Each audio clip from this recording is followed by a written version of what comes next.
സംസ്കൃതി ചാനലിലേക്ക് സ്വാഗതം.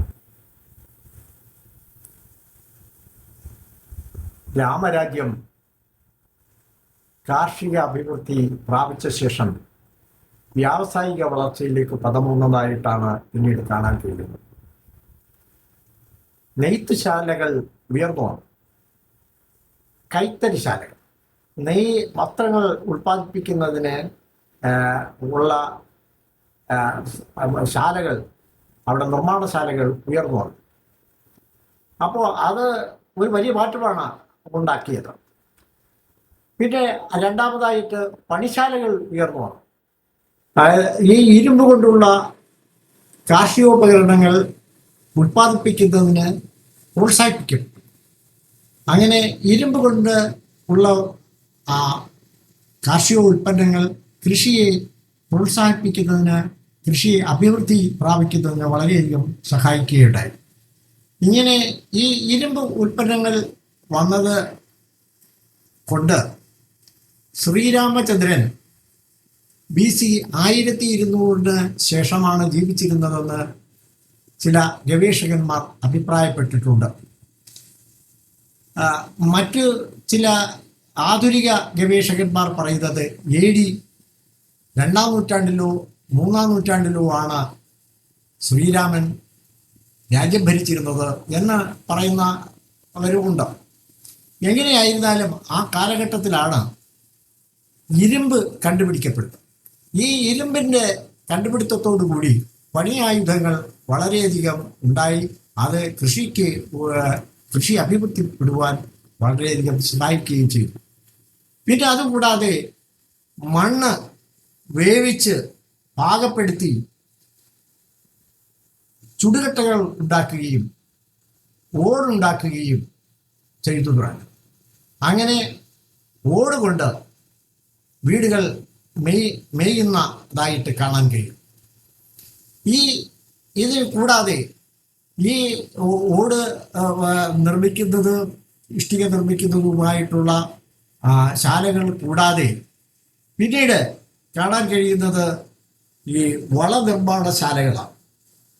വളം സംസ്കരിച്ച് ശേഖരിച്ചു വയ്ക്കുകയും അവ ആവശ്യമായ അവസരത്തിൽ വിതരണം ചെയ്യുകയും അവ ഉപയോഗപ്പെടുത്തുകയും ചെയ്യുന്ന ഒരു പതിവ് കർഷകർക്ക് ഉണ്ടായി. അങ്ങനെ വളം നിർമ്മാണശാലകളും ഉണ്ടായി. മാത്രമല്ല, എല്ലാവരും വലിയ അധ്വാനശാലികളായി. അങ്ങനെ അധ്വാനശാലികളായിട്ട് അദ്ദേഹം അവരെ പരിശീലിപ്പിച്ചു. ശ്രീരാമചന്ദ്രന്റെ പൂർവികന്മാരുടെ കഠിനാധ്വാനം പകർത്തപ്പെടുവാൻ ഉപദേശിക്കുന്നു. അതിൻ്റെ ഭാഗമായിട്ട് ഈ രാമരാജ്യത്തിൽ വലിയൊരു മാറ്റം വരികയാണ്. കാർഷിക അഭിവൃദ്ധി ഒരു വശത്ത്, വ്യാവസായികമായിട്ടുള്ള വളർച്ച വേറൊരു വശത്ത്.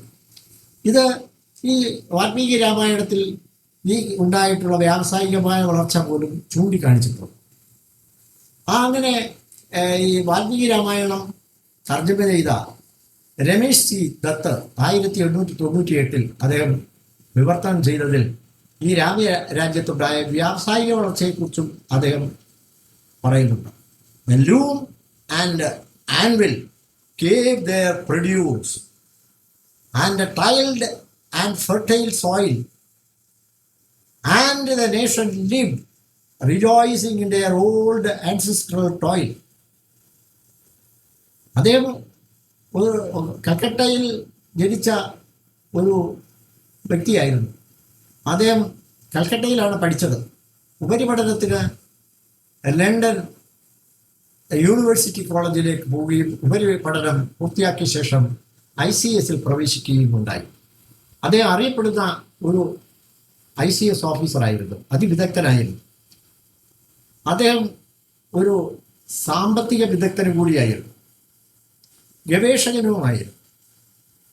അപ്പോൾ അദ്ദേഹമാണ് വളരെ മറ്റ് യൂറോപ്യന്മാർക്ക് ഇത് ശരിക്കും മനസ്സിലാകത്തക്ക രീതിയിൽ വാൽമീകി രാമായണം തർജ്ജമ ചെയ്തത്. ഈ തർജ്ജമയിലൂടെ ഈ മഹാഭാരതവും രാമായണവും അദ്ദേഹം തർജ്ജമ ചെയ്തിട്ടുണ്ട്. ഇതിൽ കൂടിയാണ് ഈ ഭാരതത്തിലെ മാനവരാശിയുടെ ആ സംസ്കാരം ശരിക്കും യൂറോപ്യന്മാർക്ക് മനസ്സിലാക്കാൻ കഴിഞ്ഞത്. അങ്ങനെ ഈ അയോധ്യയിൽ ഈ വളർച്ചയും മറ്റുമൊക്കെ ഉണ്ടായത് മറ്റ് പല നാടുകളിലേക്കും അതുമൂലം അത് പകർത്തുവാൻ അത് അനുകരിച്ചുകൊണ്ട് അവരുടെ രാജ്യത്തിന് പുരോഗതി ഉണ്ടാക്കുവാൻ കഴിയും. ഇത് കൂടാതെ ശ്രീരാമചന്ദ്രൻ ഈ ഭരണയന്ത്രം കൂടുതൽ ശക്തിപ്പെടുത്തുന്നതിന് തീരുമാനിച്ചു.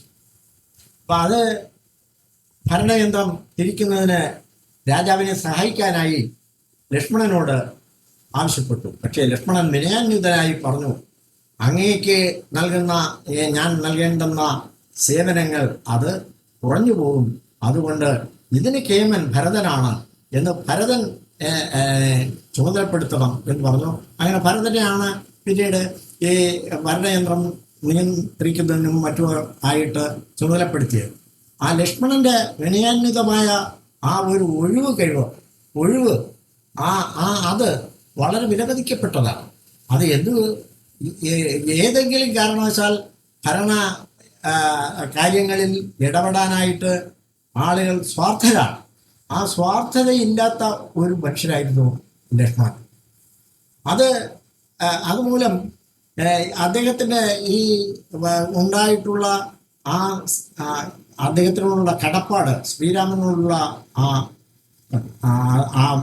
വിനയം, അതൊക്കെ മറ്റുള്ളവരും എല്ലാവർക്കും പ്രചരിക്കപ്പെട്ടു. ഇക്കാലത്ത് നമ്മൾ ഭാരതത്തിൽ കാണുന്നത് സഹോദരന്മാരുടെ തല വെട്ടി എടുത്ത് ഭരണത്തിന് വേണ്ടി, രാജ്യഭരണത്തിന് വേണ്ടി, അധികാരത്തിന് വേണ്ടി പിതാവിൻ്റെ മുമ്പിൽ പോലും പ്രദർശിപ്പിക്കുന്ന ഒരു വിദേശ ആക്രമണത്തിൻ്റെ ഒരു ഭാഗമായിട്ടുള്ള സംസ്കാരം കാണാൻ കഴിയും.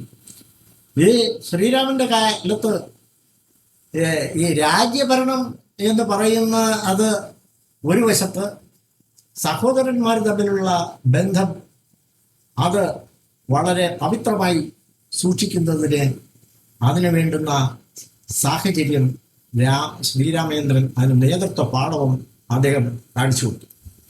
അപ്പോൾ ഭരതൻ രാജ്യത്തിൽ ശ്രീരാമനെ അങ്ങനെ സഹായിക്കുകയുണ്ടായി. ആ സഹായിച്ച ഒരു അവസരത്തിലും ശ്രീരാമചന്ദ്രനെ കടത്തിവിട്ട് പോകാനോ ഇല്ലെങ്കിൽ ശ്രീരാമചന്ദ്രനെ നിഷ്പ്രഭമാക്കുവാനോ ഭരതൻ ശ്രമിച്ചിട്ടേയില്ല. അത് മാത്രമല്ല, ഈ സംസ്കാരം ഇത് വളരെ ഉയർന്നു വന്നു കഴിഞ്ഞപ്പോൾ ശ്രീരാമചന്ദ്രൻ വിചാരിച്ചു, അല്ലെങ്കിൽ ചിന്തിച്ചു, ഇത് ഞാനിങ്ങനെ ചെയ്താൽ മാത്രം പോരാ, ഞാൻ ചെയ്യുന്ന പ്രവർത്തനങ്ങൾ ജനങ്ങളിൽ എത്തുന്നുണ്ടോ, അവർക്ക് ഇതുമൂലം എന്തെങ്കിലും ബുദ്ധിമുട്ടുണ്ടാകുന്നുണ്ടോ, രാജാവിനെ കുറിച്ച് എന്തെങ്കിലും, ഇല്ലെങ്കിൽ ഭരണത്തെക്കുറിച്ച് എന്തെങ്കിലും അതൃപ്തി ഉണ്ടോ എന്ന് അറിയുന്നതിന് അദ്ദേഹം ആഗ്രഹിച്ചു. അതിൻ്റെ ഭാഗമായിട്ട് അദ്ദേഹം ഒരു സംഘത്തെ തന്നെ അങ്ങ് രൂപീകരിച്ചു. ഒരു രഹസ്യ പോലീസ് അദ്ദേഹം രൂപീകരിച്ചു. രാജ്യത്തുണ്ടാകുന്ന പ്രശ്നങ്ങൾ എന്തെല്ലാം, ആ പ്രശ്നങ്ങൾ രാജാവിനെ സംബന്ധിച്ച എന്തെങ്കിലും അതൃപ്തി ഉണ്ടോ, പുകഴ്ത്തലാണോ ഇകഴ്ത്തലാണോ, ഇക്കാര്യങ്ങളെല്ലാം റിപ്പോർട്ട് ചെയ്യുന്നതിനായിട്ട് ഒരു ഗൂഢസംഘത്തെ നിയോഗിച്ചു.